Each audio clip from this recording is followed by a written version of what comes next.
பாதையின் ஒளிச்சுடரே, இறைவனின் திருவடி நிழலில் எம்மை தேற்றிடும் திருவருளே.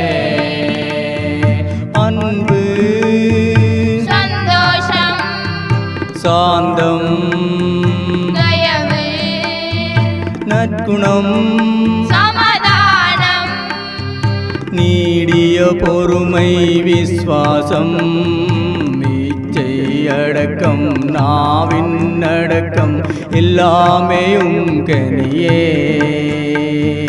செடியாம் இயேசுவின் மடியில் கொடியாய் நிலையாய் இணைத்திடுமே.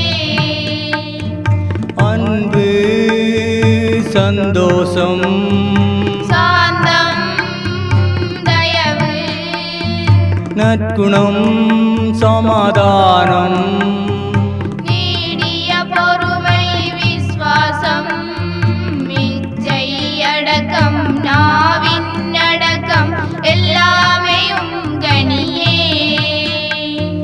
சுடியாம் இயேசுவின் மடியில் கொடியாய் நிலையாய் இணைத்திடுமே.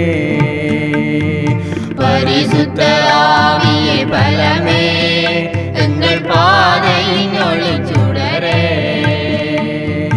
இறைவனின் திருவடி நிழலில் உம்மை தேற்றிடும் திருவருளே.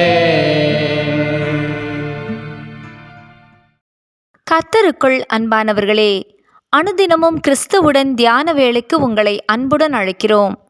இன்றைய தியானத்திற்கான வேத வாசிப்பு யாக்கோபு 3ஆம் அதிகாரம் வசனங்கள் 1 முதல் 12 வரை. தியானத்தின் தலைப்பு நாவடக்கம். நாவை அடக்க ஒரு மனுஷனாலும் கூடாது. அது அடங்காத பொல்லாங்குள்ளதும் சாவுக்கேதுவான விஷம் நிறைந்ததுமாயிருக்கிறது. யாக்கோபு 3ஆம் அதிகாரம் வசனம் 8.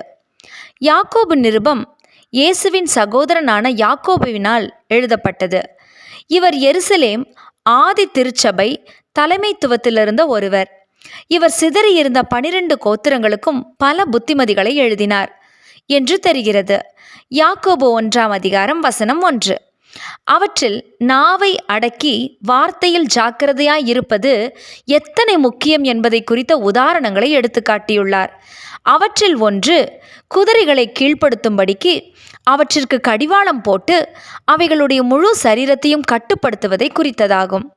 அடுத்தது, கப்பல் பெரிதாயிருந்தாலும் கடும் காற்றில் அலசல் அடிபடும்போது ஒரு சிறிய சுக்கானினால் கப்பலோட்டி எப்படியாக கப்பலை ஜாக்கிரதையாக திருப்புகிறான் என்றும், சிறிய நெருப்பு எவ்வண்ணம் பெரிய காட்டுத்தீயை ஏற்படுத்தும் என்பதையும் யாக்கோபு குறிப்பிட்டு எழுதியுள்ளார்.